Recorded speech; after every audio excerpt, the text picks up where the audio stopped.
ரெங்கசாமி அந்த தமிழ்நாட்டு கல்வி எங்களுக்கு தேவையில்லை, நாங்கள் ஒன்றிய அரசுடைய வழிகாட்டுதலே சிபிஎஸ் பாடத்தை நடத்தினார்.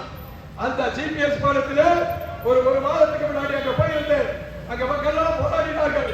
சிபிஎஸ் பாடத்தை அந்த மக்கள் திணித்த பொழுது அங்கே இருக்கக்கூடிய மாணவர்கள் எல்லாம் ஏறக்குறைய 95 விழுக்காடு மாதிரி தேர்விலே 10ஆம் வகுப்பிலையும் 12ஆம் வகுப்பிலையும் தோல்வி அடைந்து விட்டார்கள்.